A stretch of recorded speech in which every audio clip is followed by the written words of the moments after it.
सावन में अगर अभी तक आपने ये रेसिपी नहीं बनाया है, ये मिठाई नहीं बनाया, तो चलिए मेरे साथ और शुरुआत करते हैं रेसिपी बनाने के लिए। हे एवरीवन, मेरे यूट्यूब चैनल RSM किचन में आप सभी का बहुत बहुत स्वागत है। तो दोस्तों, आज जो रेसिपी बनने वाला है ना, बहुत ही मीठा है और बहुत ही यम्मी टेस्टी, बहुत ही अच्छा लगता है बनाने में भी और साथ साथ खाने में भी। लेकिन मैं यहाँ पे बोलूँगी आप सभी से, अगर आप पहली बार बना रहे हो और पहली बार वीडियो को देख के बना रहे हो तो कुछ सावधानी इसमें बरतनी होंगी आपको, क्योंकि क्या होता है ना, बहुत सारे ऐसे मिठाई हैं जो कि एक बार आपने देखा और उसे बना लिए तो वो हो जाता है और उसमें सावधानी बरतनी नहीं पड़ती है।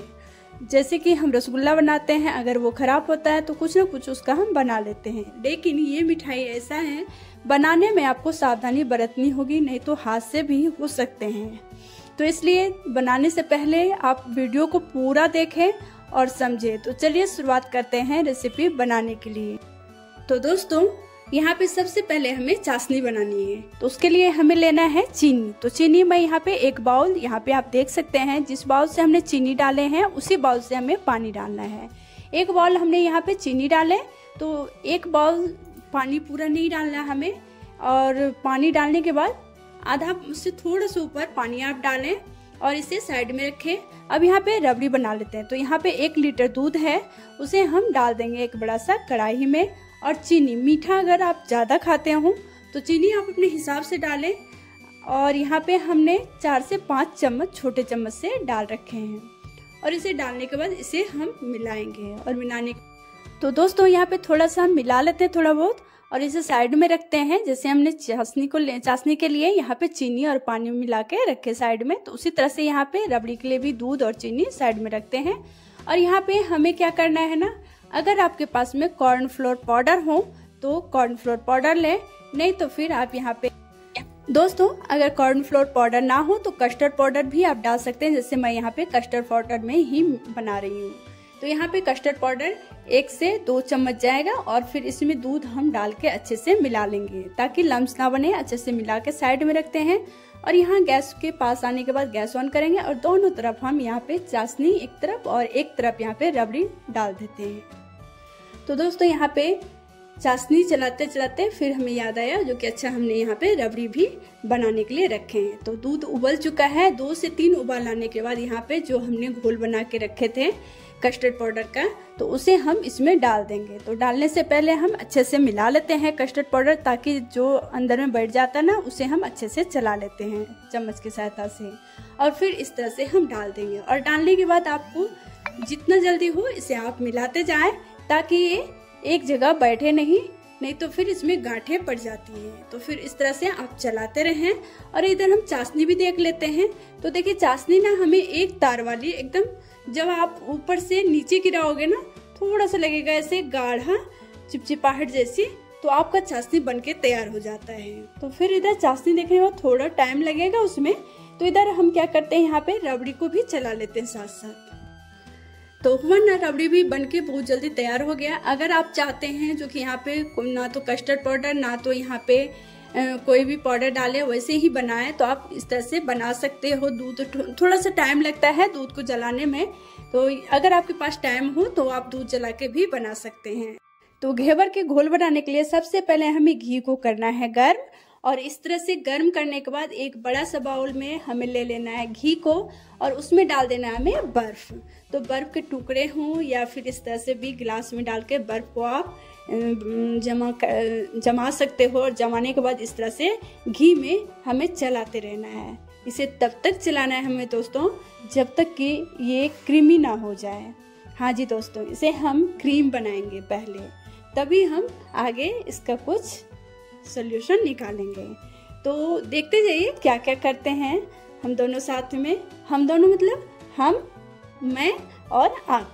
तो चलिए यहाँ पे इसे इस तरह से घिस लेते हैं। बर्फ बहुत ठंडा होता है तो थोड़ा सा हाथ तो मेरा ऐसा लग रहा था पिघल जाएगा, तो बीच बीच में हमें छोड़ना पड़ता था, और फिर इस तरह से हम घिसते गए हैं। अब यहाँ पे देखिए क्रीमी इसका जो टेक्सचर है, क्रीम बन गया ना। तो इसका जो पानी है इसे हम फेंक देते हैं बर्फ वाला, और बर्फ को निकाल के हम साइड में रखते हैं।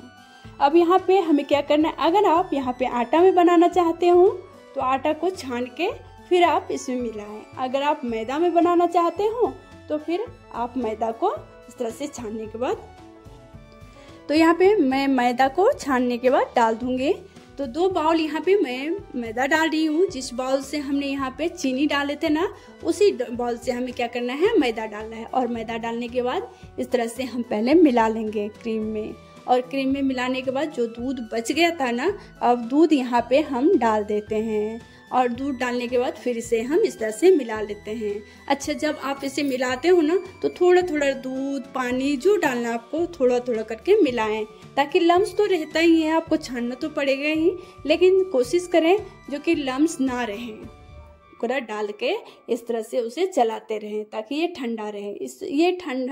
इसे ठंडा रखना बहुत ज़रूरी होता है, लेकिन बहुत ज़्यादा ठंडा भी ना रखें। एक कारण मैं इसमें बताऊंगी, अगर आप बहुत ज़्यादा ठंडा करते हो तो क्या होता है, घी जो होता है ना ऊपर आ जाता है। तो दोस्तों यहाँ पे मौसम का बहुत ज़रूरी ध्यान रखना होगा, जो कि मौसम आपका कैसा है, किस मौसम में आप बना रहे हो, उसी हिसाब से आपको बर्फ भी डालना होगा। तो यहाँ पे हम इसे इस तरह से मिला लेंगे ताकि इसमें लम्स ना रहें, और अच्छे से इसे हम चलाते रहेंगे। और फिर यहाँ पे हम पानी डालेंगे। इसका जो घोल होता है ना, बैटर जो होता है ना, एकदम छाछ की तरह होना चाहिए, पतला। इतना पतला हमें रखना है, जैसे कि आप छाछ पीते हो ना, कितना पतला होता है, उसी हिसाब से हमें छाछ के हिसाब से रखना है। और इस तरह से देखिए, बाद में क्या करेंगे, हम इसे चलाते रहेंगे ताकि घी जो थोड़ा बहुत ऊपर आया है वो अच्छे से सेटल हो जाए इसमें। और ये इसे हम सेट करने के बाद छान लेते हैं छन्नी से। और छानने के बाद घेवर का जो घोल है उसे हम छानते हैं, और छानने के बाद उसे साइड में रखते हैं। अब यहाँ पे सबसे इम्पोर्टेंट भाग आता है घेवर बनाने का। जो हम बर्तन में घेवर बना रहे हैं वो बर्तन कैसा होना चाहिए, तो उसका जो अंदर का भाग है वो मोटा होना चाहिए, ताकि अंदर से जले नहीं। और ना तो मतलब क्या होता है ना, कई बार अगर आप बहुत पतला ले लेते हैं तो जल भी जाता है, और तेल बहुत जल्दी गर्म हो जाता है, और फिर वो हादसा होने की भी आशंका होती है। तो इस तरह से हम क्या करेंगे, तेल और घी दोनों मिक्स करके मैं यहाँ पे बना रही हूँ, रिफाइंड ऑयल और घी।